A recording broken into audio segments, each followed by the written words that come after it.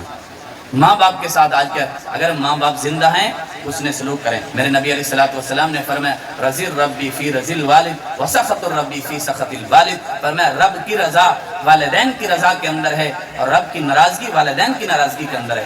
آج ہمارے باپ جس نے ہمیں پالا پوسا سارا جسم, ایک صحابی آئے, صحابی کے بیٹے, اللہ کے رسول میرے باپ میری بغیر اجازت کی میرا مال خرچ کر دیتے ہیں, اپنے باپ کی شکایت لگا رہا ہے. مثال کے طور پر میں کماتا ہوں, سارا دن محنت مزدوری کرتا ہوں, میرے باپ میرے بغیر پوچھے میرے پیسے اٹھا دیتے ہیں, میری کوئی چیز اٹھا لیتے ہیں, مثال دکان ہے یا کوئی چیز بھی ہے, میرا مال اٹھا لیتے ہیں, مجھ سے پوچھتے بھی نہیں. جب یہ شکایت لگائی تو ایک آپ علیہ السلام نے اس کو فرمایا کہ اس کے والد کو بلاؤ. جب اس کے آدمی گیا بلانے کے لیے, سنیں تو صحیح, آدمی جب گیا بلانے کے لیے, جب اس کو بات پہنچی نا کہ آپ کے بیٹے نے آپ علیہ السلام کے پاس شکایت لگائی ہے, تو اس وقت وہ باپ آ رہا ہے, راستے کے اندر دل کے اندر سوچ رہا ہے میں نے اس بیٹے کو نہ گرمی دیکھی نہ سردی دیکھی, یہ چھوٹا تھا بیمار ہو جاتا تھا اور میں نے اپنی نیند کا خیال نہیں کیا. میں کبھی کسی ڈاکٹر کے پاس جاتا, کبھی کسی ڈاکٹر کے پاس جاتا, سخت سردی ہوتی تھی میں اس کے لیے بستر کا انتظام کرتا, میں خود ویسے سو جاتا, میں صبح سے شام تک کام پر جاتا ہوں, کرتے کرتے ان کو پالا ہے, یہ بڑا ہو گیا ہے, اس کی شادی کر, میرے جسم کمزور ہو چکا ہے, ہڈیاں سے گودا ختم ہو چکا ہے, آج میری کمر جو ہے یہ جھک چکی ہے. میں سوچ رہا تھا یہ میرا بچہ میرا دست بازو بنے گا, آج یہ میری خدمت کرے گا, لیکن آج تو یہ میری شکایت لگا رہا ہے. یعنی ایسے الفاظ اس نے کہے. رسول اللہ صلی اللہ علیہ وسلم بھی اس بات کے اوپر یعنی کہ رونے لگے, اتنے الفاظ اس نے کہے. یہ ساری باتیں اپنے دل کے اندر کہہ رہا ہے. اللہ نے اپنے محبوب کو یہ ساری چیزیں بتائی. اس کے بعد جب وہاں پر آیا اس نے یہ بات کہی, آپ نے فرمایا وہ کون سے الفاظ تھے تو جو کہہ رہا تھا, اب تک کہہ دے. پھر اس کے بعد آپ علیہ السلام نے اس لڑکے اسے پکڑا, کہا کہ انت و مالک لابیک, یہ سارا مال جتنا بھی مال ہے یہ سارا تیرے باپ کا ہے. تو کیا چیز ہے, اگر تیرا باپ نہ ہوتا تو تیرا وجود نہ ہوتا. یہ سارا مال تیرے باپ کا ہے جس نے تیری خدمت کی, آج تک تو چھوٹا تھا, تمہیں پالا پوسا, تیری شادی کی ہے, آج کہتے ہیں ہمارے باپ کیا ہے کیا. تو میرے دوستو اپنے والدین کی خدمت, اگر چلے گئے ہیں تو ان کے لیے ایصال ثواب کریں. یہ سارا کچھ اپنا تم مکان ایک دفعہ نا قاسم بھائی نے بنایا, اس کو پتہ ہے, یہ بھی ابھی جگہ والدین کی دی ہوئی تھی اور بنیادیں تھی, نہیں تو اپنا گھر دکھا کے اور بنا کے دکھائیں. آج تو کھانا بڑی مشکل سے ہوتا ہے, کہ والدین کا احسان ہے ہمارے اوپر, ان کی خدمت کریں. بھائی آپس کے اندر صلح کر دیں, اگر کوئی آپس میں بھائی ملے آپ لڑے ہوئے ہیں تو صلح کر دیں. دیکھو حجاج بن یوسف کا زمانہ, ایک عورت آتی ہے, اس کو کہا جاتا ہے کہ ان کے بیٹے بھی گرفتار ہیں, ان کے خامد بھی گرفتار ہیں, ان کے بھائی بھی, 3 آدمی گرفتار ہیں, ان کا بیٹا, ان کا بھائی, ان کا خامد. کہا کہ ان میں سے 3 میں سے کسی ایک کو چھڑا لے. آپ دیکھو کہ یہ قریبی رشتے ہیں, بھائی کا رشتہ بہت بڑا رشتہ ہے, بیٹے کا رشتہ بہت بڑا رشتہ ہے, خامد کا رشتہ ایک عورت کے لیے کتنا بڑا رشتہ ہے. ان میں سے کسی ایک کو چھڑا لے, جو جس کو مرضی, ایک کو چھوڑنا ہے باقی کو نہیں چھوڑنا. سوچنے لگی, اس نے کہا میرے بھائی کو چھوڑ دو. کہا میرے بھائی کو چھوڑ دو. نے کہا کیوں, اپنے بیٹے سے محبت نہیں ہے. کہا مجھے اپنے بیٹے سے بہت زیادہ محبت ہے. کہا کہ اس کے بارے میں کیوں نہیں کہا, اپنا میرا بیٹا ہے, اللہ مجھے اور بیٹا دے دے گا, ایک فوت ہو گیا تھا, پھر خامد ہے, اور اگر خامد بھی فوت ہو گیا مجھے دوسری جگہ پر شادی کر, اللہ مجھے اور خامد دے دیں گے, دوسری جگہ پر شادی جب ہو جائے گی. پھر فرمایا کہ میرے بھائی جو ہیں, میرے والدین فوت ہو چکے ہیں, اب دوبارہ میرا بھائی بننے کے چانس نہیں ہے, تو لہٰذا میرے بھائی کو چھوڑ دیا جائے. تو حجاج بن یوسف جو ظالم بادشاہ تھا, اس نے کہا کہ تو نے ایسی بات کر دی ہے, اب تیری اس حکمت کے اوپر اور اتنی دانائی کے اوپر میں نے سب کو رہا کر دیا. تو اپنے بھائیوں کے ساتھ, بہنوں کے ساتھ, ان کے حق وراثت. آج ہم کہتے ہیں کہ ہمارے بھائیوں کے بہنوں کے ساتھ اچھے تعلقات ہیں, تو اپنے بہن کا حق دیں وراثت کے اندر, زمین کے اندر, نہیں تو قیامت کے دن اس کا حساب دینا پڑے گا. جب اللہ تبارک و تعالیٰ نے قرآن مجید کے اندر یوصیکم اللہ فی اولادکم للذکر مثل حظ الانثیین, اللہ تبارک یہ پورے رکوع کے اندر یہ سارے حقوق بیان کیے ہیں. تو اس جب تک ہم اپنے بہنوں کا اپنے بیٹیوں کا حقوق ادا نہیں کریں گے قیامت کے دن ہم سے اس کے بارے میں سوال ضرور ہوگا. یہ سوچ لینا اپنی قبر ٹھنڈی کرنی ہے یا پھر قبر کے اندر تمہیں تکلیف ہونی ہے, اس کے بارے میں سوچ لینا. ہمارا کام بتلانا ہے, اور نہیں تو بڑے بڑے لوگ دیکھے ہیں نمازیں بھی پڑھتے ہیں سارا کچھ, یہ ساری باتیں اپنی جگہ پر, اس بات کے اوپر یاد رکھنا کہ پکڑ ہوگی. اور اسی طرح اپنے معاشرے کے اندر اپنے پڑوسی, میں آپ علیہ الصلوۃ والسلام نے فرمایا جب بھی جبرائیل آئے مجھے پڑوسیوں کے بارے میں کہا کہ ان کے حقوق ادا. میں تو اتنا سوچنے کا شاید وراثت کے اندر ان کو حصہ مل جائے گا, تو اس واسطے اپنے پڑوسیوں کا خیال کریں, ماں باپ کا احترام کریں, بھائی بہنوں کا احترام کریں.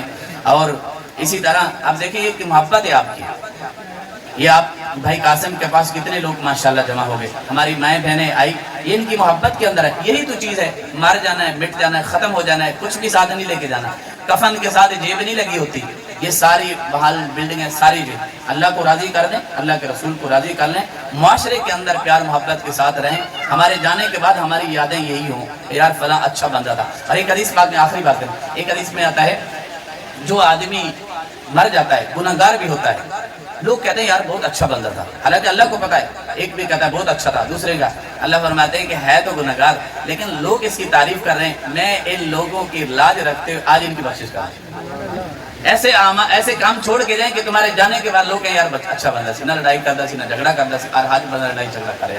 تو اللہ تعالی ہم سب کو اپنے معاشرے کے اندر بہتری لانے کی توفیق عطا فرمائے.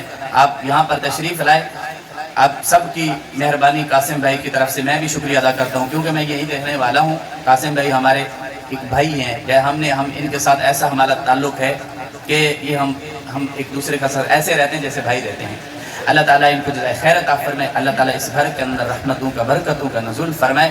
میرے دوستو جب بھی گھر بنائیں بجائے وہاں پر جس طرح دیکھنا افتتاح ہوتے ہیں, ہم دیکھتے ہیں دکانوں کا افتتاح ہوتا ہے, گھروں کا افتتاح ہوتا ہے, پتہ نہیں, ایسے کبھی نہ کرنا. جب شادی ہو اس وقت بھی یاد رکھنا کہ شادی کے موقع کے اوپر جب زندگی کی بنیاد رکھی جا رہی ہوتی ہے, پھر بعد میں کہتے ہیں ہماری زندگی میں سکون نہیں, چین نہیں, لڑائیاں جھگڑے, اسی وجہ سے تم نے بنیاد جو شادی کے اندر ایک زندگی کی نہیں بنا. جب بنیاد ہی تمہاری غلط ہوگی تو پھر اس کے اوپر جو دیوار کھڑی ہوگی نا اس کے اندر بھی یہی خرابی آئے گی.